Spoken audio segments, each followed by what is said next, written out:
You've had your hand up. Sir, following DW's I'll come back to you, Said.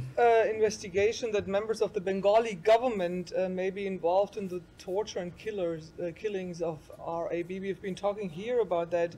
How will you proceed with the sanction imposed on RAB in December 2021 for serious human rights violations? I'm not going to get into the specifics of any new actions or designations that the U.S. government may take, but what I will say broadly is that, and you heard me speak to this on Thursday, we will examine the allegations in this article and video carefully, and our immense hope is that the Bangladeshi government do the same. Perpetrators of any human rights abuses should be held accountable.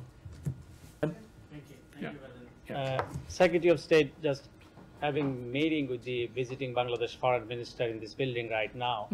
But when he is in town, the Prime Minister of Bangladesh, Sheikh Hasina, has launched a ferocious verbal attack on the U.S., questioning U.S. democracy, human rights, and blaming them for the regime change. And her son, an ICT advisor to the Prime Minister, has said U.S. State Department nothing but a bunch of hypocrites. So do you comment on that? And just I'll supplement another with my colleague that you are urging investigation. You are thoroughly examine, and you urge Bangladesh government to investigate the Netron News and DW report. But Bangladesh government is examining other way around. They arrested already one of the witness in Bangladesh, so they examine other way. So what is your comment on that? And largest Bengali Bengali daily newspaper, Pratham Alo, today a bunch of group of people, breach the security, and they're looking for the editor, they want to harm. So what is your comment on three of my questions? Let me see. Let me try and unpack that. First,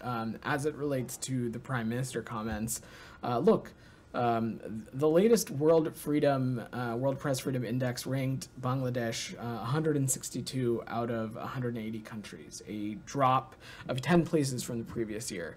And one of the biggest reasons that Bangladesh scored that, and you have asked about this question previously, is the Digital Security Act, which, per our assessment, is one of the world's most draconian laws for journalists. And we have made our concerns about this law quite clear.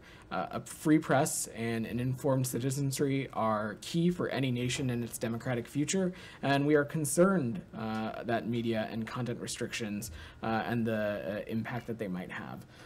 Look, broadly, I'm not going to, I don't have any new or different comments to offer about your second question that you asked. I would reiterate that any abusers of human rights should be held accountable, and it's our immense hope that the Bangladeshi government does look in to the contents of this article and video. Go ahead.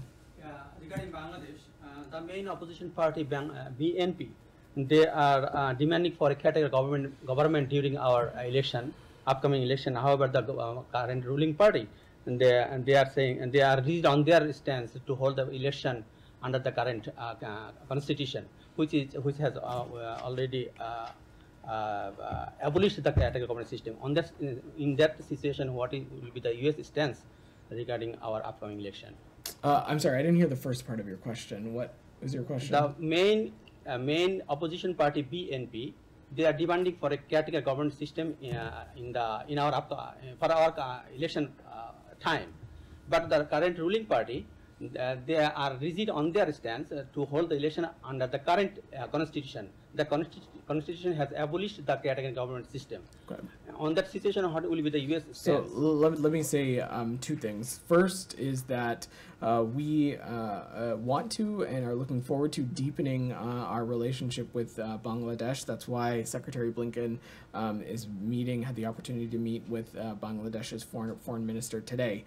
But broadly, the U.S. supports the principle of free and fair elections in Bangladesh and around the world, but I'm not here to endorse one political candidate or party versus another. We, again, are looking forward to deepening our relationship with Bangladesh as a whole. Direct follow-up to that, is the Secretary of State, or did he kind of mention the investigation when he met? I don't want to get ahead of any formal readout that we put out, which we'll be putting out one later today, I'm sure. Dylan, you had your hand up. Yeah, back on China for 1 second. Sure.